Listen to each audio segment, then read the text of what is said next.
എന്താഗ്രഹം മനസ്സിലുറപ്പിച്ചാണോ നമ്മൾ കൊട്ടിയൂരിലെ വൈശാഖ ഉത്സവത്തിലേക്ക് എത്തിച്ചേരുന്നത്, ആ ആഗ്രഹം നടക്കുമെന്നാണ് പ്രമാണം. ലോക ഐശ്വര്യത്തിനായി ദക്ഷൻ യാഗം നടത്തിയതും അതിൽ പരമശിവനെ അവഹേളിച്ചതും അതിനെ തുടർന്നുണ്ടായ സംഭവ വികാസങ്ങളിൽ സതീദേവി യാഗാഗ്നിയിൽ ചാടി ആത്മഹൂതി ചെയ്തതും ഇവിടെയാണ്, അതെ കൊട്ടിയൂരിലാണെന്നാണ് പറയപ്പെടുന്നത്. കൊട്ടിയൂരിൽ അക്കരയും ഇക്കരയും ക്ഷേത്രങ്ങളുണ്ടെങ്കിലും ഇവിടുത്തെ പ്രധാന ഉത്സവമായ വൈശാഖോത്സവം നടക്കുന്നത് അക്കരെ കൊട്ടിയൂർ ക്ഷേത്രത്തിലാണ്. ദക്ഷയാഗത്തിൻ്റെ പ്രതീകമായി ഇവിടെ ഒരു യാഗം നടക്കുന്ന രീതിയിലാണ് 27 ദിവസങ്ങൾ നീണ്ടു നിൽക്കുന്ന ആചാരങ്ങളും അനുഷ്ഠാനങ്ങളും നടക്കുന്നത്. 2 വർഷങ്ങൾക്ക് മുന്നേ നമുക്കിതിൽ പങ്കെടുക്കുവാൻ സാധിച്ചിരുന്നു. എന്നാൽ ഇപ്പോൾ ഒരിക്കൽ കൂടി ഇവിടേക്ക് എത്തിച്ചേരുവാൻ സാധിച്ചിരിക്കുകയാണ്. ഓരോ പ്രാവശ്യം ഇവിടേക്ക് എത്തുമ്പോഴും പുതിയ അനുഭവങ്ങളും പുതിയ അറിവുകളുമാണ് നമുക്ക് ലഭിക്കുന്നത്. ഇവിടേക്കുള്ള യാത്രയും അനുഭവങ്ങളും ഇതിനോടൊപ്പം കാണേണ്ടുന്ന അറിയേണ്ടുന്ന ക്ഷേത്രങ്ങളെക്കുറിച്ചുള്ള അനുഭവം വിവരണങ്ങളുമാണ് നമ്മുടെ ഈ വീഡിയോയിലേക്ക് പോകുന്നതിന് മുമ്പ് ഉറപ്പായും ഇതൊന്ന് ലൈക്ക് ചെയ്യുക. ചാനൽ സബ്സ്ക്രൈബ് ചെയ്യാത്തവരുണ്ടെങ്കിൽ സബ്സ്ക്രൈബ് ചെയ്യുക. അങ്ങനെ ഞാൻ വീണ്ടും കൊട്ടിയൂർ എത്തിയിട്ടുണ്ട്. 2 വർഷങ്ങൾക്ക് മുമ്പ് നമ്മൾ കൊട്ടിയൂരേക്ക് വന്നപ്പോൾ നമ്മളെ ഹെൽപ്പ് ചെയ്ത ഈ കാഴ്ചകളെല്ലാം കാണിച്ചു തന്ന മാത്യു ചേട്ടനാണ്. മാത്യു ചേട്ടാ, നമ്മുടെ പ്രേക്ഷകർക്ക് ഹായ് പറഞ്ഞേക്കും. അപ്പോൾ എല്ലാവർക്കും ബിൻഷാ വ്ലോഗിലെ പുതിയൊരു വീഡിയോയിലേക്ക് സ്വാഗതം. നമ്മൾ ഇന്ന് കൊട്ടിയൂരിലെ വൈശാഖ ഉത്സവ കാഴ്ചകൾ കാണാനായിട്ട് പോവുകയാണ്. എൻ്റെ കൂടെ ഒത്തിരി ആൾക്കാരുണ്ട് കേട്ടോ, അവരെല്ലാം ഞാനിപ്പോൾ കാണിക്കാം. നമ്മൾ പൊളിക്കണം. ഫുൾ മഴയല്ലേ ഇതവിടെ, ഫുൾ മഴ ഉത്സവമാണ്, നല്ല തിരക്കും. അതെ. അപ്പോൾ നമുക്ക് അക്കരെ കൊട്ടിയൂർ ക്ഷേത്രത്തിലേക്ക് പോകാം. ദാ കൊട്ടിയൂർ പട്ടണമാണ് ഈ കാണുന്നത്. ഈ ഒരു 28 ദിവസത്തെ ഉത്സവത്തിന് വേണ്ടി ഒരുങ്ങിയിരിക്കുന്നതാണ് കേട്ടോ. ഇതാ അക്കരെ കൊട്ടിയൂർ നമ്മളെ പടിഞ്ഞാറേ നട കയറുന്നതിന് കുറച്ച് മുകളിലായിട്ടുള്ള സ്ഥലമാണ്. ഇവിടെയൊക്കെ വണ്ടി വന്ന് തിരക്കാണ്, നല്ല പാർക്കിംഗ് ആണ്. ഇതെല്ലാം നമ്മുടെ കൂടെ വന്ന ആൾക്കാരാട്ടോ, തിരുവനന്തപുരത്ത് നിന്ന് ഇത് കാണാനായിട്ട് വന്ന ആൾക്കാരാണ്. ഇത് കിഴക്കേ നട അല്ലേ? നമുക്ക് ഈ അമ്പലത്തിലേക്ക് അക്കരെ കൊട്ടിയൂരിലേക്ക് കിഴക്കേ നട വഴിയും പടിഞ്ഞാറേ നട വഴിയും പ്രവേശിക്കാം.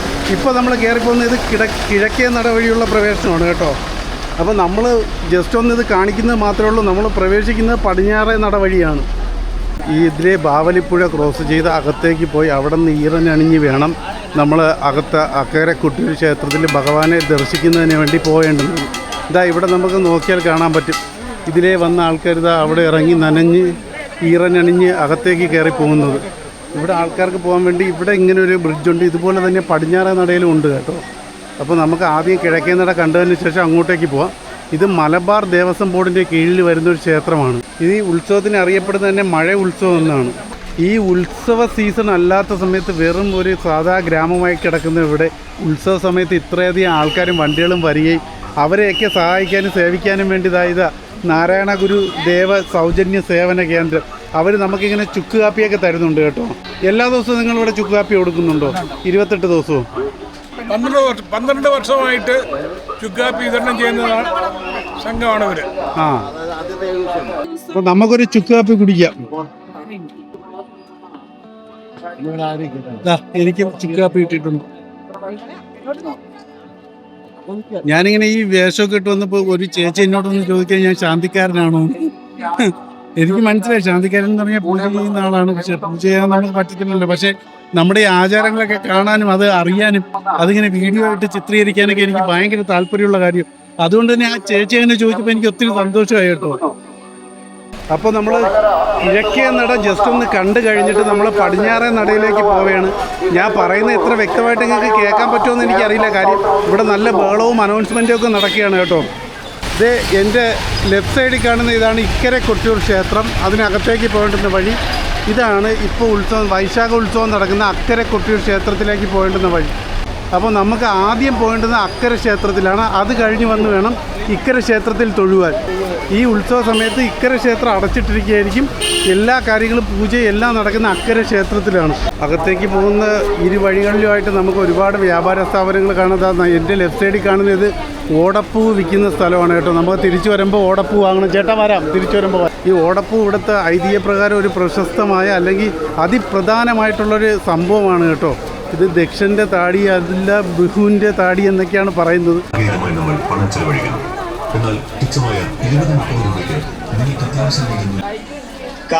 ഇവിടെ നിന്ന് ഇങ്ങനെ വേലി കെട്ടി തിരിച്ചൊരു വരിയായിട്ടാണ് കേട്ടോ ആൾക്കാർ അകത്തേക്ക് വിടുന്നത്. ഇത് അകത്തോട്ട് പോകാനുള്ളതും ഇപ്പുറത്ത് കൂടെ തിരികെ വരാനുള്ളതും. ഇത് ബാവലിപ്പുഴയാണ്. ബാവലിപ്പുഴയുടെ ഒരു കൈവഴി ഒരു ഡിവിഷനാണ് നമ്മളിപ്പോൾ ക്രോസ് ചെയ്ത് പോകുന്നത് കേട്ടോ. ബാവലിപ്പുഴയുടെ അക്കരെ ഇരിക്കുന്നതുകൊണ്ടാണ് ഇതിനെ അക്കരെ കൊട്ടിയൂർ ക്ഷേത്രം എന്ന് പറയുന്നത്.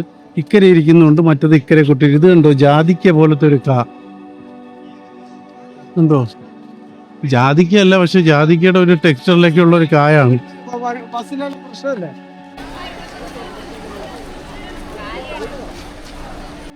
നമ്മളിപ്പോൾ ബാവലിപ്പുഴയുടെ ഒരു സെക്ഷൻ ക്രോസ് ചെയ്ത് വരുമ്പോൾ ഈ കാണുന്ന ഇതൊരു ഫോറസ്റ്റ് ആണ് കേട്ടോ. ഇതാ ഇതിലേക്ക് ആൾക്കാർ വരുന്ന കാണാം. ഇതാ നമുക്ക് ഇവിടെ നിന്ന് വേണമെങ്കിലും കുളിക്കാം, അതുപോലെ തന്നെ അപ്പുറത്തെ സൈഡിലേക്ക് പോകുമ്പോൾ അവിടെ നിന്നും കുളിക്കാം. അങ്ങനെ ഈ ബാവലിപ്പുഴയ്ക്ക് അകത്ത് കൂടി ആൾക്കാർ ഈ ഫോറസ്റ്റിലേക്ക് നടന്നു വന്ന് അവിടെ നിന്ന് പിന്നെ നേരെ നമ്മുടെ അക്കരെ കൊട്ടിയൂർ ക്ഷേത്രത്തിലേക്ക് പോകുന്ന കാഴ്ച. ഈ ഇവിടുത്തെ കറക്റ്റായിട്ടുള്ള ഐതിഹ്യവും ഇവിടെ എന്തൊക്കെയാണ് ആചാരങ്ങളും അനുഷ്ഠാനങ്ങളും എന്നൊക്കെ പറഞ്ഞുകൊണ്ടുള്ള വീഡിയോ നമ്മൾ മുമ്പ് വന്നപ്പോൾ ചെയ്തിട്ടുണ്ട്. അപ്പോൾ അതിൻ്റെ ലിങ്ക് ഞാൻ ഇതിൻ്റെ കൂടെ കൊടുക്കാം. അപ്പോൾ അത് നിങ്ങളൊന്ന് കണ്ടു നോക്കൂ. ഇപ്പോൾ ഇന്നത്തെ ഇവിടുത്തെ കാഴ്ചകൾ എന്താണ്, ഇവിടുത്തെ അനുഭവം എന്താണെന്നുള്ളത് നമുക്ക് ഇതിൽ നോക്കാം. നമ്മൾ അക്കരെ കൊട്ടിയൂർ ക്ഷേത്രത്തിന് അകത്തേക്ക് പോകുമ്പോൾ നമുക്ക് ചെരുപ്പ് ഉപയോഗിക്കാൻ പാടില്ല. അതുകൊണ്ട് ചെരുപ്പ് സേഫായിട്ട് ഇവിടെ എവിടെയെങ്കിലും സൂക്ഷിക്കുന്നതാണ് നല്ലത്. ചെരുപ്പ് സൂക്ഷിക്കാനുള്ള സ്ഥലങ്ങളുണ്ട്, അതുപോലെ നമ്മൾ പുറത്തെവിടെയെങ്കിലും വെച്ചിട്ട് പോവുകയും ചെയ്യാം. അപ്പോൾ നമ്മൾ ചെരുപ്പൊക്കെ വെച്ച് കഴിഞ്ഞിട്ട് അകത്തേക്ക് പോവുകയാണ്. ഇനി നമുക്ക് ഒരു പുഴ കൂടി, ഒരു പുഴയെന്നല്ല, ഈ ബാവലിപ്പുഴ രണ്ടായിട്ട് സ്പ്ലിറ്റ് ചെയ്യുന്നതിൽ അടുത്ത ഭാഗം കൂടി നമുക്ക് കടക്കാനുണ്ട്. ഇതിലേ കയറി വരുമ്പോഴാണ് മണിത്തറ വരുന്നത്. ആ മണിത്തറയിലേക്ക് ദർശനത്തിന് പോകാനുള്ള ക്യൂ ആണ് ഈ കാണുന്നത്. ഇവിടെ നിന്ന് ക്യൂ സ്റ്റാർട്ട് ചെയ്യാണ്. ഇതാ ഈ ഒഴുകി പോകുന്ന ബാവലിപ്പുഴയാണ് കേട്ടോ. അപ്പോൾ നമ്മൾ ഈ ക്യൂവിൽ കയറാതെ തൊട്ട് അപ്പുറത്തെ വഴി കൂടെയാണ് കേട്ടോ പോകുന്നത്. നമ്മളെ മാത്യുച്ചേട്ടനാണ് കൊണ്ടുപോകുന്നത്. നമുക്ക് കാഴ്ചകൾ കാണാം, അതിനോടൊപ്പം നമുക്ക് സുഗമമായി തൊഴുന്നവർക്ക് തൊഴുവാനും പറ്റും കേട്ടോ ഇങ്ങനെ പോകുമ്പോഴും. ഇതേ കൊട്ടിയൂർ വൈശാഖ മഹോത്സവത്തിൻ്റെ പ്രധാന ഭാഗം എന്ന് പറയുന്നത് ഈ മഴയാണ്. ഇതാ മഴ നന്നായിട്ട് പെയ്യുന്നുണ്ട്. ഇപ്പോൾ ഞങ്ങൾ കുട പിടിച്ച് കുടയ്ക്കകത്തിനാണ് നടന്നു പോകുന്നത്. ഇത് എന്തോരം ആൾക്കാരാണെന്നറിയും ഈ മഴയും നനഞ്ഞ് ഇതിനകത്ത് ദർശനത്തിനും അനുഗ്രഹത്തിനൊക്കെ വേണ്ടി പോകുന്നതല്ലേ. കാലിൽ കല്ലുമുണ്ട്. കല്ലാ കല്ലും മുള്ളും നിറഞ്ഞ വഴികൾ എന്ന് പറയില്ലേ, അതുതാ ഇതാണ്. ഈ ഉരുളൻ കല്ലിന് മുകളിൽ കൂടെ വേണം ചെരിപ്പിടാതെ നമുക്ക് നടക്കുക. നല്ല മഴയത്ത് കഷ്ടപ്പെട്ടാണ് കേട്ടോ നിങ്ങൾക്ക് വേണ്ടി ഈ വീഡിയോ ഞാൻ ചിത്രീകരിക്കുന്നത്. അപ്പോൾ വീഡിയോ കാണുന്ന ആൾക്കാർ മറക്കാതെ തന്നെ ചാനൽ സബ്സ്ക്രൈബ് ചെയ്യാനും ലൈക്ക് ചെയ്യാനും കമൻറ്റ് ചെയ്യാനും ഒക്കെ മറന്നു പോരുത്. അത് ചെയ്തേക്കണേ, അല്ലേ? അതെ. അതുപോലെ തന്നെ കൊട്ടിയൂർ ക്ഷേത്രത്തിൽ ഇതുവരെ വരാൻ പറ്റാത്തവർ, അതെന്താണെന്ന് അറിയാൻ പറ്റാത്തവർ, അത് കണ്ടിട്ടില്ലാത്തവർ എൻ്റെ മറ്റുള്ള വീഡിയോ കൂടെ കണ്ടു നോക്കിയാൽ മതി കേട്ടോ. ലിങ്ക് ഞാൻ കൊടുത്തിട്ടുണ്ട്, അതൊന്ന് കണ്ടു നോക്കുക. നിങ്ങൾക്ക് കറക്റ്റായിട്ട് കാര്യങ്ങൾ മനസ്സിലാവും. കൊട്ടിയൂർ ക്ഷേത്രത്തിലെ എല്ലാ കാഴ്ചകളും അതിനകത്തുണ്ട്. ഇത് ഈ കാണുന്നത് ബാവലിപ്പുഴയുടെ രണ്ടാമത്തെ കൈവഴിയാണ്. ഇങ്ങനെ രണ്ടായിട്ട് സ്പ്ലിറ്റ് ചെയ്ത് പോകുന്നതിൻ്റെ ഇക്കരയിലാണ് അക്കരയിലാണ് ഇക്കര ക്ഷേത്രമുള്ളത്, അല്ലേ? ഇതാണ് നമ്മളെ പരിശ്രമിക്കുന്ന ക്ഷേത്രത്തിൻ്റെ അവിടെ വരുന്ന പുഴ. ഇത് ബാവലിപ്പുഴയാണ് അവിടെ വരുന്നത്. വളപട്ടണം പുഴ എന്ന് പറയും.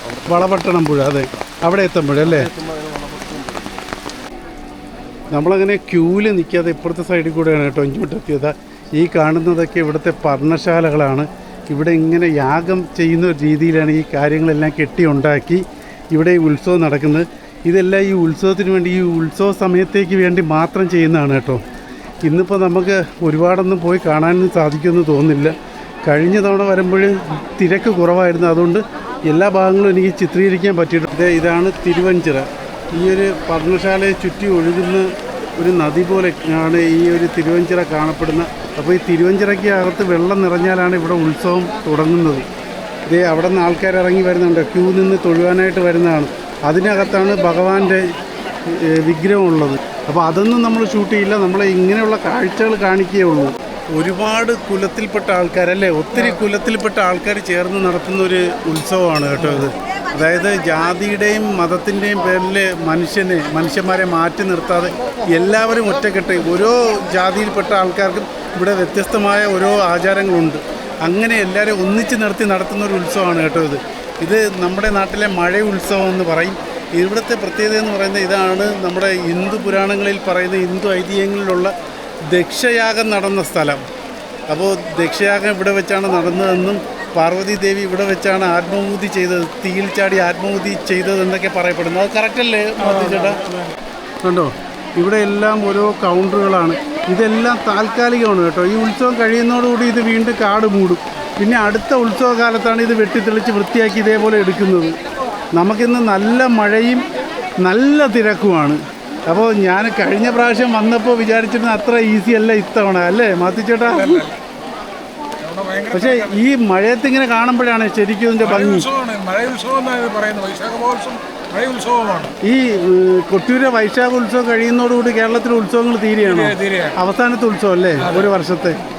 ഇത് ഞാൻ നേരത്തെ പർണശാല എന്ന് പറഞ്ഞില്ലേ, ഇതിനെ ഇവിടെ പറയുന്നത് കയ്യാലകൾ എന്നാണ് കേട്ടോ. അതാ ഞാനത് പറഞ്ഞു, ഒരുപാട് ആൾക്കാരുടെയാണ് ഇതാ കുളങ്ങരയത്ത് ഇങ്ങനെ ഓരോ കരക്കാരുടെ ഓരോ ട്രസ്റ്റികളുടെ പേരിലാണ് ഇവിടെയുള്ള ഓരോ കയ്യാലകളും.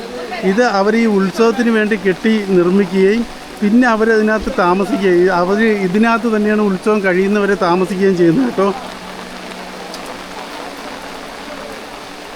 ഇതൊക്കെ ഞാൻ കഴിഞ്ഞ വീഡിയോയിൽ ഇതെല്ലാം കറക്റ്റായിട്ട് പറഞ്ഞിട്ടുണ്ട്. നമുക്കൊരാളിനെ കിട്ടിയിട്ടുണ്ടായിരുന്നു, അവരെല്ലാം നന്നായിട്ട് വിശദീകരിച്ച് തന്നെ തന്നിട്ടുണ്ടായിരുന്നു കേട്ടോ.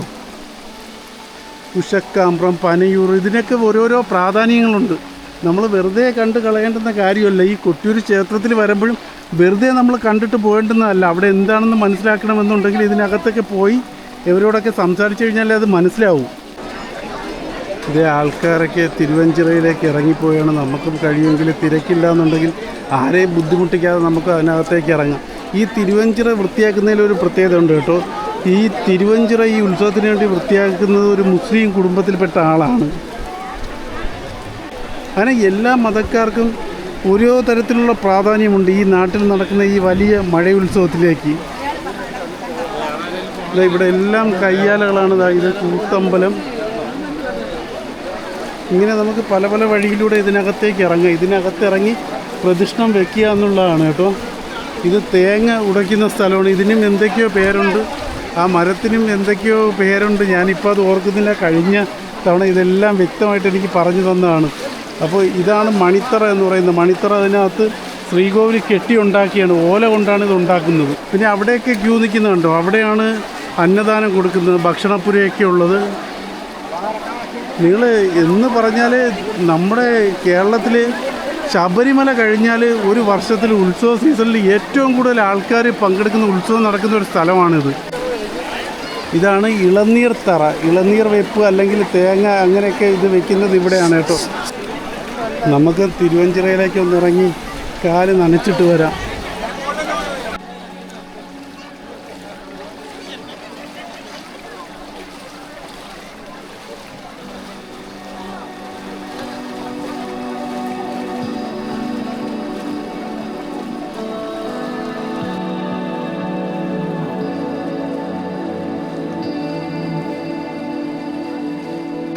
നമ്മളങ്ങനെ കുറച്ചൊന്നും നടന്ന് ഇവിടെ എത്തി കേട്ടോ. ഇനി നമ്മൾ അകത്തേക്ക് കയറി പോകാൻ കാര്യം ഇവിടെ നിന്ന് അങ്ങോട്ട് പോകുമ്പോൾ വിഗ്രഹം ഇരിക്കുന്ന ആ വശം വരെയാണ്. അപ്പോൾ അങ്ങോട്ട് പോയി നമ്മൾ ഷൂട്ട് ചെയ്യുന്നത് ശരിയല്ലല്ലോ. അതൊക്കെ നിങ്ങൾ നേരിട്ട് വന്ന് കണ്ടോളൂ. ഇവിടെ താമസിക്കുന്ന ഏതെങ്കിലും സ്വാമിമാരുണ്ട്, ഈ സ്വാമിമാരോട് നമുക്കതിനെക്കുറിച്ച് ചോദിക്കാം കേട്ടോ. നമുക്ക് ഇവിടത്തെ കുറിച്ചുള്ള ഐതിഹ്യവും ഇവിടുത്തെ ആചാരങ്ങളും ഇതെന്താണെന്നൊക്കെ പറഞ്ഞു തരും. അപ്പോൾ നമുക്ക് ഈ പാലമൊന്നും കയ്യാലയ്ക്കകത്ത് കയറി അവിടുത്തെ സ്വാമിയോടൊന്ന് സംസാരിക്കാം. കൊട്ടിയൂർ മഹാദേവ ക്ഷേത്രം, ഇതാണ് ഈ ക്ഷേത്രത്തിൻ്റെ അറിയപ്പെടുന്ന പേര്. തൃശ്ശിരസ് എന്ന മഹർഷി ഇവിടെ അടുത്ത് ഉള്ള ഈ മലമുകളിൽ തപസ് ചെയ്തിരുന്നു. അതുകൊണ്ട് അതിന് തൃശ്ശിരാജലം എന്ന് പറയും. ഈ തൃശ്ശിരാജലം എന്നത് പിന്നീട് മാറിയിട്ട് ഈ പ്രദേശത്തിന് തൃച്ചെറുമന്ന് എന്ന് പേരുണ്ടായി. അപ്പോൾ ആ പേര് വന്നതിന് മഹർഷിയുടെ അതുമായിട്ട് ബന്ധപ്പെട്ടിട്ടുള്ളതാണ് ആ പേര്. പിന്നെ കൊട്ടിയൂർ എന്ന പേര് ഇവിടെ കൂടിയ ആൾക്കാർ കൂടിച്ചേർന്ന ആൾക്കാരല്ല, ദേവന്മാർ കൂടിച്ചേർന്ന സ്ഥലമായതുകൊണ്ടാണ്. അതായത് ദക്ഷയാഗം നടന്നതായിട്ട് സങ്കല്പിക്കപ്പെടുന്ന സ്ഥലം. ബ്രഹ്മാവ്, വിഷ്ണു, മഹേശ്വരന്മാർ, മറ്റ് ദേവന്മാർ എല്ലാം യാഗാവസാനത്തിൽ കൂടിച്ചേർന്നിരുന്നു. അതുകൊണ്ട് കൂടിയൂര് എന്ന പേര് കൊട്ടിയൂര് എന്നായി. പിന്നെ ഇവിടുത്തെ ആചാരങ്ങൾ എന്ന് പറഞ്ഞാൽ യാഗോത്സവമാണ്. അത് മറ്റ് ക്ഷേത്രങ്ങളിൽ നിന്ന് തികച്ചും വ്യത്യസ്തമാണ്. പരശുരാമൻ രൂപപ്പെടുത്തിയ ആ രീതിയിലുള്ളതാണ്. പിന്നെ പൂജാവിധികളൊക്കെ നിർദ്ദേശിച്ചിട്ടുള്ളത്, ചിട്ടപ്പെടുത്തിയിട്ടുള്ളത് വില്വമംഗലം സ്വാമിയാരാണെന്ന് പറയപ്പെടുന്നു. വില്വമംഗലം സ്വാമിയാർ ഇക്കരെ കടന്നിട്ടില്ല. കാരണം പുഴ കടന്ന് ഇക്കരെ വരാൻ ഓരോ കല്ലും കാണുമ്പോഴത് ശിവലിംഗമായിട്ട് തോന്നി എന്നും അപ്പോൾ അതിൽ ചവിട്ടാൻ പാടില്ല എന്നും തോന്നിയതുകൊണ്ട് അദ്ദേഹം ഇങ്ങോട്ട് കടക്കാതെ അക്കരെ നിന്നിട്ടാണത്രേ ഇതൊക്കെ ചിട്ടപ്പെടുത്തിയത്. പിന്നെ എല്ലാ കാര്യങ്ങളും നടത്തുന്നത് ശബ്ദം കൊണ്ടുള്ള നിയന്ത്രണം കൊണ്ടാണ്. ഓരോന്നിനും ഓരോ രീതിയിലുള്ള ശബ്ദം പുറപ്പെടുവിച്ചാൽ അത് ഇന്നതാണ്, ചെയ്യേണ്ടത് എന്ന് മനസ്സിലാവും അടിയന്തരക്കാർക്ക്. ഇവിടെ അടിയന്തരക്കാരായിട്ട് 64 ആളുകളുണ്ട്. അത് പറയുക അഗ്നിഹോത്രി മുതൽ ചണ്ടാളൻ വരെ എന്ന് പറഞ്ഞാൽ അങ്ങേയറ്റം മുതൽ ഇങ്ങേയറ്റം വരെ നാനാജാതിയിലുള്ള ഹിന്ദുമതത്തിലുള്ള എല്ലാ സമുദായത്തിലുള്ള ആളുകൾ ഇവിടെയുണ്ട്. ഇവർ പരസ്പരം ബഹുമാനിച്ചുകൊണ്ടാണ്, അതാണ് അതിൻ്റെ പ്രത്യേകത. ഇവിടെ ആദിവാസിയായിട്ടുള്ള കുറിച്യൻ സമുദായത്തിൽപ്പെട്ട ഒറ്റപ്പിലാൻ ഉണ്ട്, നമ്പൂതിരിമാരുണ്ട്. അപ്പോൾ ഈ രണ്ടറ്റത്തുള്ളവരും പരസ്പരം ബഹുമാനിച്ചുകൊണ്ടാണ്. ഞങ്ങൾ ഒറ്റപ്പിലാനെയും ബഹുമാനിക്കുന്നുണ്ട്, അവരെ ഞങ്ങളെയും ബഹുമാനിക്കുന്നുണ്ട്. ഇങ്ങനെ എല്ലാ സമുദായക്കാരും അന്യോന്യം ബഹുമാനിച്ചുകൊണ്ട് അവരവരുടെ ജോലി ചെയ്തു പോകുന്ന ഒരു രീതിയാണ് ഉള്ളത് ഇവിടെ. പിന്നെ ഓരോരുത്തർക്കും ജോലി നിർദ്ദേശിച്ചിട്ടുണ്ട്, ഇന്നിന്ന ജോലികൾ ഇന്നിന്ന ആൾ ചെയ്യണമെന്ന്. പൂജകൾ നടക്കുന്നത് ഓരോരുത്തരായിട്ടാണ്. 7 ഇല്ലക്കാരാണ്, 7 കുടുംബക്കാരാണ് നമ്പൂതിരിമാർ ആ മണിത്തറയിൽ കയറിയിട്ട് പൂജ ചെയ്യാൻ അധികാരമുള്ളവർ. അത് കോഴിക്കോട്ടി നമ്പൂതിരിപ്പാട്, നന്ദ്യാർവള്ളി നമ്പൂതിരിപ്പാട്, പടിഞ്ഞിറ്റ നമ്പൂതിരി, കാമ്പ്ര നമ്പൂതിരിപ്പാട്, പിന്നെ പന്തീരടി കാമ്പ്ര നമ്പൂതിരിപ്പാട്, പാലോന്ന, പനയൂർ. ഇങ്ങനെ 7 നമ്പൂതിരി കുടുംബങ്ങളിലുള്ള ആളുകൾ അവിടെ മണിത്തറയിൽ കയറാൻ അധികാരമുള്ളവർ. വേറെയും നമ്പൂതിരിമാരുണ്ട്, പക്ഷേ അവർക്ക് ജോലി താഴെ നിന്നിട്ടുള്ളതാണ്. അപ്പോൾ വിളക്ക് സൂക്ഷിക്കുന്നത് ഒരു നമ്പൂതിരിയാണ്. ചോതി ദിവസം, ഇടവത്തിലെ ചോതി ദിവസം ആണ് നെയ്യാട്ടം. അതായത് ഭണ്ഡാര എഴുന്നള്ളത്ത് അതിൻ്റെ പിറ്റേ ദിവസമാണ്. ഭണ്ഡാര എഴുന്നള്ളത്ത് ആണ് അടിസ്ഥാനമായിട്ട് കണക്കാക്കുക. ഇടവ മാസത്തിലെ വിശാഖ നക്ഷത്രം കർക്കിടകൻ രാശിക്ക് തട്ടുന്ന ദിവസം ഭണ്ഡാര എഴുന്നള്ളത്ത്, അതിൻ്റെ തലേ ദിവസം നെയ്യാട്ടം എന്നാണ്. അപ്പോൾ അത് മിക്കവാറും ചോതിയായിരിക്കും. അതുകൊണ്ട് സാധാരണ ജനങ്ങൾ ഇടവത്തിലെ ചോതി മുതൽ ഉത്സവം എന്ന് പറയും. പക്ഷേ അത് ചിലപ്പോൾ ആവണമെന്നില്ല. അന്നും തലേ ദിവസവും വിശാഖം നക്ഷത്രം ഉണ്ടാവാം. അപ്പോൾ ആ ചോതി മുതൽ ചിത്ര വരെ എന്നാണ് പറയാറ്. എങ്കിലും ഈ വിശാഖ നക്ഷത്രത്തെ അടിസ്ഥാനപ്പെടുത്തിയിട്ടാണ് എല്ലാം. അതുകൊണ്ട് ഈ ഉത്സവത്തിന് വൈശാഖ മഹോത്സവം എന്ന് പേര് വന്നു. അത് വൈശാഖ മാസത്തിലാവണമെന്നില്ല. ചിലപ്പോൾ 1-2 ദിവസം വൈശാഖ മാസത്തിലേത് പെട്ടുപോയി എന്ന് വരാം. വിശാഖ നക്ഷത്രത്തിൻ്റെ പേരിൽ നിന്നാണ് അതുണ്ടായത്. ഇവിടെ ഉത്സവം ഒരിക്കലും തീരുന്നില്ല എന്നാണ്. അതുകൊണ്ട് ഈ വർഷത്തെ ഉത്സവത്തിൻ്റെ അവസാനത്തെ ദിവസത്തെ 1000 കടം കഴിഞ്ഞാൽ അവിടെ നിർത്തി പിന്നെയാണ് കലശാട്ട്, കളഭം ആടുന്നത്. അന്നത്തോടു കൂടിയാണ് ഉത്സവം തീരുന്നത്. അന്ന് തീരുന്നുണ്ടെങ്കിലും എല്ലാവരും ഈ വാള് പോയി കഴിഞ്ഞാൽ അക്കരെ കടക്കണമെന്നാണ്. പക്ഷേ ഞങ്ങൾ 4 നമ്പൂതിരിമാരും ഒരു കഴകക്കാരനും പിറ്റേ ദിവസം ഇവിടെ വരണം. ഒരു പൂജയുണ്ട്. അന്ന് അഷ്ടബന്ധം കൊണ്ട് ഒരു പ്രത്യേക സ്ഥലത്ത് നിന്ന് എടുക്കുന്ന ഔഷധവീര്യമുള്ള മണ്ണാണ്. അതുകൊണ്ട് ഈ ബിംബം മൂടി വയ്ക്കും. അത് അടുത്ത വർഷം നെയ്യാട്ട ദിവസമാണ് എടുക്കുക. അപ്പോൾ ഈ ഉത്സവം തീരുന്നില്ല. അടുത്ത ദിവസം തുടങ്ങുന്നത് ആ 1000 കുടം മുതലാണ്. അത് അങ്ങനെ തുടർച്ചയായിട്ട് പോകും. അപ്പോൾ കഴിഞ്ഞ വർഷത്തെ 1000 കുടം മുതൽ തുടങ്ങി അങ്ങനെ പോകും. നെയ്യാട്ട ദിവസം കഴിഞ്ഞാൽ പിറ്റേ ദിവസം മണത്തണ ഗോപുരം, ഇവിടുന്ന് 10 നാഴിക അകലെയാണ് കൊട്ടിയൂരിൻ്റെ ഗോപുരം. എല്ലാ ഭാഗത്തും ഗോപുരമുണ്ട്, അതാണ്. പക്ഷേ പടിഞ്ഞാറെ ഗോപുരമാണ് മണത്തണ.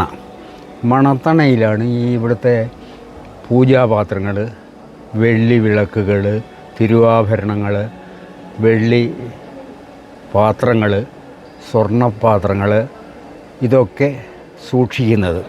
അത് വരുന്ന ദിവസമാണ് ഭണ്ഡാര എഴുന്നള്ളത്ത്. അപ്പോൾ അത് വന്നാലേ ഇവിടെ പൂജ തുടങ്ങാൻ പറ്റുള്ളൂ. കാരണം പൂജാപാത്രങ്ങൾ വേണമല്ലോ. അപ്പോൾ ഇതൊക്കെ വരുന്നത് പിറ്റേ ദിവസമാണ്. നെയ്യാട്ടത്തിൻ്റെ പിറ്റേ ദിവസം രാത്രി ഒരു 12 മണിയാകുമ്പോൾ അക്കരെ എത്തും. പക്ഷേ ഇവിടെ എത്താൻ 4 മണി ആവും. ഈ വർഷം 4:45 പൂജ തുടങ്ങാൻ പറ്റിയത്. അത് കഴിഞ്ഞ പോലത്തെ പൂജ 1000 കുടം മുതൽ അങ്ങോട്ട് തുടങ്ങും. അത്താഴപൂജ, ശിവേലി, ശ്രീഭൂതബലി ഒക്കെ കഴിഞ്ഞിട്ട് തറയൊക്കെ വൃത്തിയാക്കി കഴിഞ്ഞാൽ പിറ്റേ ദിവസത്തെ രാവിലത്തെ പൂജ തുടങ്ങും. അപ്പോഴേക്ക് ഏകദേശം പിറ്റേ ദിവസം 4 മണിയാകും. അപ്പോൾ അത് ഉഷപൂജയാണ്. അങ്ങനെയൊക്കെയാണ് ഇവിടുത്തെ. സമയമില്ല, ഒന്ന് കഴിഞ്ഞാൽ അടുത്തത്. ഇതേമാതിരി ഒരു കറക്കം ഇളനീരാട്ടം കഴിഞ്ഞാലും ഉണ്ടാവും. കാരണം ഇളനീരാട്ടത്തിന് മുമ്പ് ആയിരക്കുടം കഴിഞ്ഞ് അവിടെ നിർത്തി ഇളനീരാട്ടം കഴിയുന്നത് പിറ്റേ ദിവസം രാവിലെ ചിലപ്പോൾ 10 മണി വരെയൊക്കെ ആവും. അത് കഴിഞ്ഞിട്ടാണ് ആ പൂജ മുഴുമിപ്പിക്കുന്നത്. പിന്നെ അവിടെ നിന്ന് അങ്ങോട്ട് ഇതേപോലെ പോയാൽ വൈകുന്നേരം 4 മണിയൊക്കെ. പ്രധാന ദിവസങ്ങളെന്ന് പറയുന്നത് ആരാധനാ ദിവസങ്ങളാണ്. തിരുവോണം, രേവതി, രോഹിണി, ഇത് പ്രധാന ആരാധനകൾ. പിന്നെ അഷ്ടമി ദിവസം ഒരു ആരാധനയുണ്ട്. പിന്നെ കൂട്ടാരാധനകൾ എന്ന് പറയും. അത് ഈ ഊരാളന്മാരും ഇതിൻ്റെ അവകാശികളായിരുന്ന കോട്ടയം രാജാവുമൊക്കെ പിന്നെ തന്ത്രിമാർ അവരുടെയൊക്കെ കൂടിയിട്ടുള്ള ആരാധനയാണ്. അത് ചില കൊല്ലം 5 ദിവസം ഉണ്ടാകും, ചില കൊല്ലം 4 ദിവസം ഉണ്ടാവുക. അത് എത്ര ദിവസം ഉത്സവം നീണ്ടു നിൽക്കുന്നോ അതിനനുസരിച്ചിരിക്കും. ചിലപ്പോൾ 24 ദിവസമേ ഉണ്ടാവുള്ളൂ, ചിലപ്പോൾ 25 ദിവസം ഉണ്ടാവും ഈ പൂജകൾ.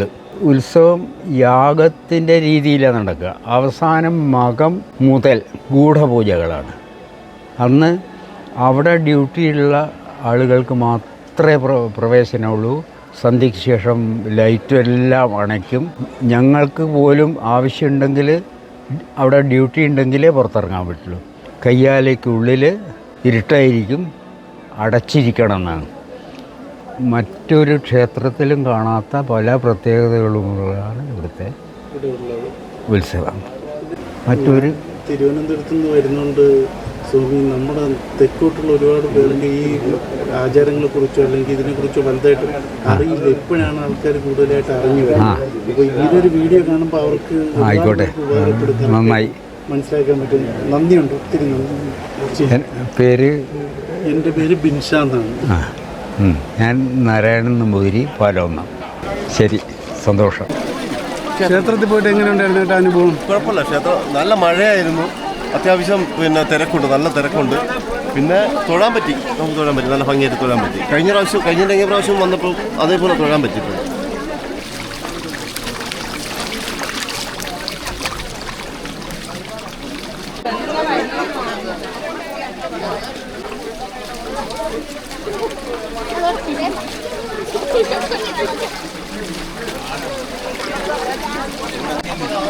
ആ ചേട്ടാ, അമ്പലത്തിൽ വന്നിട്ട് എന്തായിരുന്നു, ഉത്സവത്തിന് വന്നിട്ട് എന്താണ് അനുഭവം? നല്ലൊരു അനുഭവം.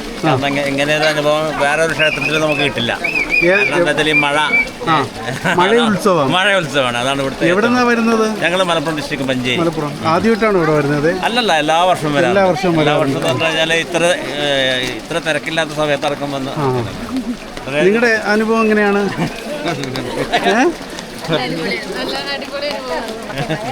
വേറൊരു ക്ഷേത്രത്തിലില്ലാത്തല്ലേ? അതെ, മഴ ഉത്സവം. അതാണ് ഇവിടുത്തെ പ്രത്യേകത. എല്ലാം പ്രത്യേകതയുള്ള ക്ഷേത്രം തന്നെയാണ്. താങ്ക് യു ചേട്ടാ. Okay, thank you. നിങ്ങളെന്താ അമ്മേ? ഓ, തടുപ്പ്. ഇത് അർമാദിച്ചൊഴുകണ ബാവലിപ്പുഴ. ഇത് പോകാൻ പറ്റുമോ അപ്പുറത്ത്?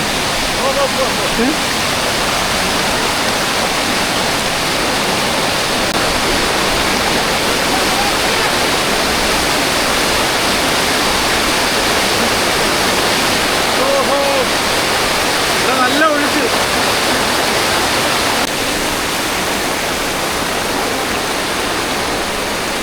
ഇതാരും ശ്രമിക്കരുത് കേട്ടോ. ഇന്നിപ്പോൾ ഇതാരും ശ്രമിക്കരുത്. ഇത് ഒഴുക്ക് കുറവാകൊണ്ട് മാത്രമാണ് നമുക്ക് വരാൻ പറ്റിയത്. ഇനിയിപ്പോൾ മഴ പെയ്ത് ഒഴുക്ക് കൂടുകയാണെങ്കിൽ ഇവിടെ വെള്ളം കൂടും. ഇതാരും അനുകരിക്കരുത്. അപ്പോൾ നമ്മൾ അക്കരെ കൊട്ടിയൂർ കണ്ടു കഴിഞ്ഞിട്ട് തിരിച്ച് ബാവലിപ്പുഴയുടെ ഫസ്റ്റ് സെക്ഷൻ ക്രോസ് ചെയ്ത് ഇപ്പുറത്ത് വന്നു കേട്ടോ. നല്ല തിരക്കാണ്. നമുക്കിവിടെ ഒരു പ്രത്യേകത കൂടിയുണ്ട്. ഈ ബാവലിപ്പുഴയുടെ തീരത്തെ ഈ ഈറനണിയാൻ വേണ്ടി പോകുമ്പോൾ അവിടെ ചെറിയ കല്ലുണ്ടാവും. അതെടുത്ത് ഉരച്ച് കഴിഞ്ഞാൽ ചന്ദന കണക്ക് വരും. അതൊക്കെ കാണിച്ചു തരണമെന്നുണ്ടായിരുന്നു. പക്ഷേ ഇന്നത്തെ ഈ തിരക്കും മഴയും കാരണം നമുക്കതൊന്നും ചെയ്യാൻ പറ്റിയിട്ടില്ല. അപ്പോൾ നിങ്ങൾ വരുമ്പോൾ അതൊക്കെ ഒന്ന് ആസ്വദിക്കണം, അതൊക്കെ ഒന്ന് ചെയ്ത് നോക്കണം. ഇവിടെയൊക്കെ ഇതിനകത്തെല്ലാം ശൗചാലയങ്ങളൊക്കെ നിർമ്മിച്ചിട്ടുണ്ട്. ഇത് കണ്ടോ, ഇങ്ങനെ ആൾക്കാർ കല്ല് പറക്കി ഇവിടെ ഇങ്ങനെ അടുക്കി വെക്കാറുണ്ട്. നേരത്തെ നമ്മളോട് തിരുമേനി പറഞ്ഞില്ലേ, ഇവിടുത്തെ ഏത് കല്ല് കണ്ടു കഴിഞ്ഞാലും ശിവലിംഗത്തിനെ പോലെയാണ് തോന്നുന്നതെന്നുള്ളത്. അതിൻ്റെ പ്രതീകമായിട്ടാണ് ആൾക്കാർ ഇങ്ങനെ ചെയ്യുന്നത്.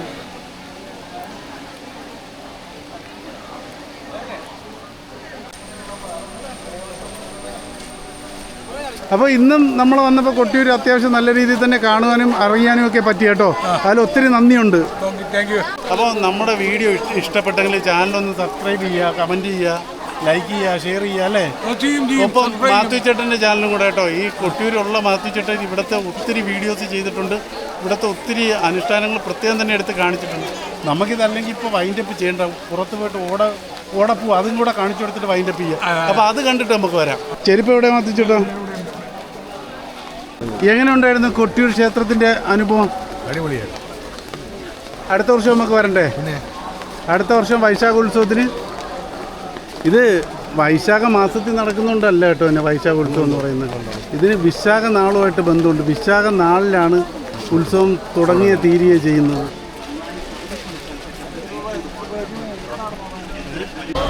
ഇതേ പുറത്തേക്ക് ഇറങ്ങി വരുമ്പോൾ ഓടപ്പൂവ് കച്ചവടം നടത്തുന്നത് കാണാം കേട്ടോ. കൊട്ടിയൂർ വരുന്നവർ പ്രധാനമായിട്ട് വാങ്ങിച്ചു പോകുന്ന ഒരു സാധനമാണ് ഈ ഓടപ്പൂ പല സൈസിലും പല റേറ്റിലുള്ളത് ഇവിടെ ഉണ്ട്. അതിൽ നിന്ന് നമുക്ക് കുറച്ച് ഓടപ്പൂ വാങ്ങാം. ഇതാ ചേട്ടൻ ഓടപ്പൂവൊക്കെ ആയിട്ട് നിൽക്കുകയാണ്. ചേട്ടൻ നമുക്ക് അഡ്ജസ്റ്റ് ചെയ്ത് തരുമായിരിക്കും അല്ലേ? എങ്ങനെ ചേട്ടാ വില ഇതിൻ്റെ? പൂവിന് വില 80 മുതൽ മുകളിലോട്ടാണ് വില. 80 മുകളിലോട്ടാണ് വില അല്ലേ? 80, 100, 120, 150 പൂവിൻ്റെ വലിപ്പം അനുസരിച്ചാണ്. വെളിയിൽ 60 രൂപയ്ക്കൊക്കെ കൊടുക്കുന്നുണ്ടല്ലോ. അല്ല, വെളിയിൽ 60 രൂപയ്ക്ക് കൊടുക്കുന്നതെന്ന് വെച്ചിട്ടുണ്ടെങ്കിൽ അത് സ്വന്തം സ്ഥലമായിട്ട് ഇതൊക്കെ വാടകയ്ക്ക് എടുത്ത് ചെയ്യണം. ദേവസ്വത്തിൻ്റെ സ്ഥലങ്ങളാണ്. നിങ്ങൾ അകത്ത് അവിടെയൊക്കെ വില കുറച്ച് കൊടുക്കുന്നത് പറഞ്ഞാൽ സ്വന്തം പറമ്പുകളാണ്. അവർ തന്നെ സ്വന്തം കട കെട്ടി വയ്ക്കുന്നവരാണ്. ഇവർക്ക് കൊടുക്കാം. ഇവിടെ ദേവസ്വത്തിന് വാടക കൊടുക്കേണ്ടതാണ്. അങ്ങനെ വില കുറയ്ക്കാൻ പറ്റും, 80 കുറയ്ക്കാൻ പറ്റും. ഇതിന് വേണ്ടുന്ന റോ മെറ്റീരിയൽ എവിടെ നിന്നാണ് കൊണ്ടുവരുന്നത്? ഈ വയനാട് വൈത്തിരി കുളപ്പി അങ്ങനെ ഈ പ്രാവശ്യം ഓട വളരെ റയറാണ്. ശരി കേട്ടോ, ഓക്കെ. എവിടെ സ്ഥലം? തിരുവനന്തപുരം. അപ്പോൾ ഇതാ നമ്മളെ കിഴക്കേ നടയുണ്ടല്ലോ, ഈ അക്കരെ കൊട്ടിയൂരിൻ്റെ കിഴക്കേ നടയിലേക്ക് കയറുമ്പോൾ ലെഫ്റ്റ് സൈഡിൽ കാണുന്നതാണ് കേട്ടോ ഈ ഓടപ്പൂ കിട്ടുന്ന സ്ഥലം. ആ ചേട്ടൻ എന്നോട് സംസാരിച്ചത്. വൈശാഖ ഉത്സവ നാളുകളിൽ അക്കരെ കൊട്ടിയൂരിൽ വന്ന് തൊഴുതതിന് ശേഷം വേണം ഇക്കരെ കൊട്ടിയൂരിലേക്ക് പോകല്ലേ. ഇതുപോലെ ഇന്നേ ദിവസം അല്ലെങ്കിൽ ഈ ദിവസങ്ങളിൽ ഒരുപാട് ബസ്സുകളിൽ ഒരുപാട് സ്ഥലത്തു നിന്ന് ആൾക്കാർ വരുന്നുണ്ട് കേട്ടോ. ഈ പാക്കേജ് പോലെ അല്ലെങ്കിൽ കൊട്ടിയൂർ തീർത്ഥാടന യാത്ര എന്നുള്ള രീതിയിൽ ബസ്സുകൾ ബുക്ക് ചെയ്ത് ഒരുപാട് ആൾക്കാർ എവിടേക്ക് വരുന്നത്. വരും വർഷങ്ങളിൽ ഇത് കൂടുതലായിരിക്കും. നമ്മളിപ്പോൾ ഇക്കരെ കൊട്ടിയൂരിൽ ആ വഴിയിലേക്ക് കടക്കുകയാണ്. ഇക്കരെ കൊട്ടിയൂർ ക്ഷേത്രം ഈ വഴിയുടെ അങ്ങേയറ്റത്താണ്.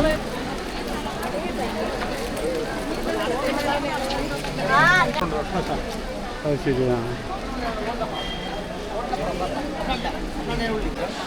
നമ്മൾ ഇക്കരെ കൊട്ടിയൂർ ക്ഷേത്രത്തിലേക്ക് എത്തി കേട്ടോ. ഈ ഉത്സവ സീസണിലല്ലാതെ എല്ലാ ദിവസവും ആരാധനയുള്ള അടച്ചുകൂട്ടിയുള്ള ശ്രീകോവിലുള്ളൊരു ക്ഷേത്രമാണ് കേട്ടോ ഇക്കരെ കൊട്ടിയൂർ ക്ഷേത്രം. അക്കരെ കൊട്ടിയൂരിൽ വരണമെങ്കിൽ ഈ ഒരു ഉത്സവ സമയത്ത് വന്നാൽ മാത്രമേ കാണാൻ പറ്റുള്ളൂ. ഇക്കരെ കൊട്ടിയൂർ നിങ്ങൾക്ക് ഏത് ദിവസം വന്നു കഴിഞ്ഞാൽ ഇവിടെ വന്ന് തൊഴുവാനും പ്രാർത്ഥിക്കാനും ഒക്കെ പറ്റും കേട്ടോ. അവിടെയൊക്കെ കയറാനും തൊഴുവാനുമായിട്ട് നല്ല തിരക്കാണ്. ഇതൊരു കാവാണ്, പക്ഷേ അതിനകത്തേക്ക് ആർക്കും പ്രവേശനമില്ല.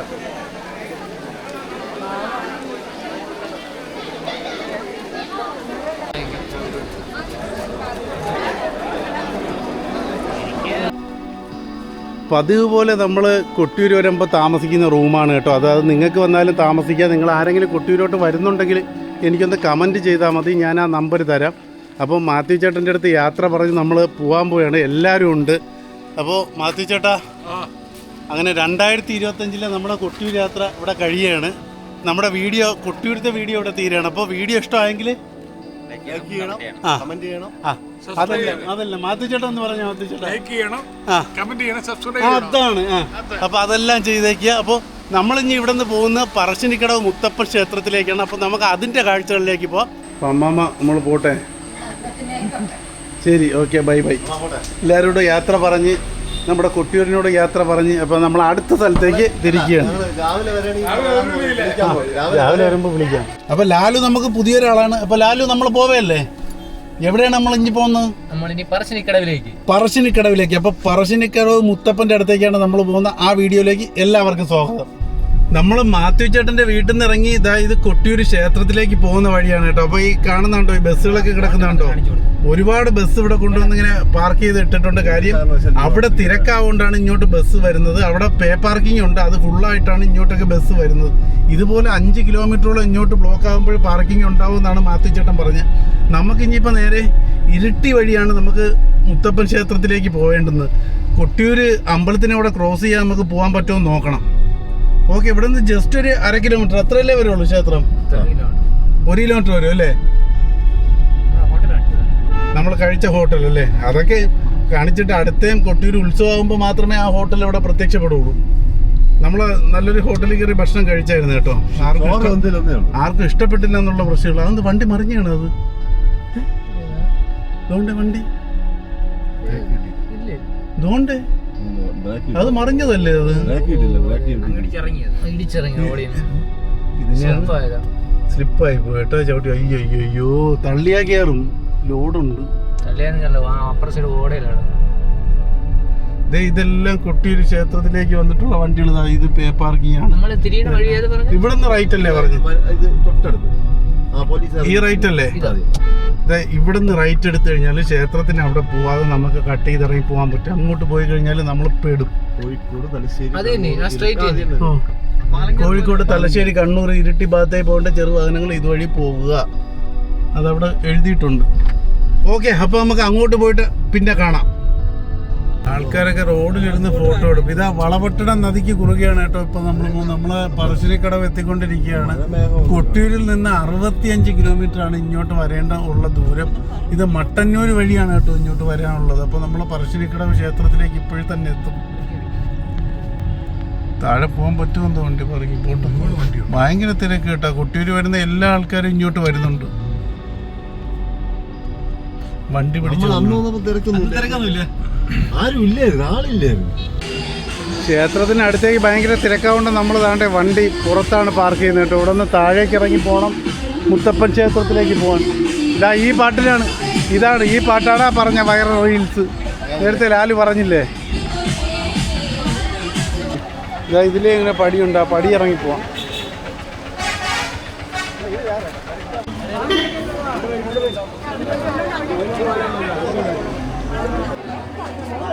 ഈ ക്ഷേത്രത്തിലേക്ക് നമ്മൾ പടിയിറങ്ങി വന്നിട്ട് പോകുന്ന വഴിയെല്ലാം കച്ചവട സ്ഥാപനങ്ങളാണ് കേട്ടോ. 2 സൈഡും കാണാനൊരു പ്രത്യേക ഭംഗിയാണ്. മധ്യത്തിൽ കൂടെ നമുക്ക് ഇങ്ങനെ നടന്നു പോകേണ്ടത്.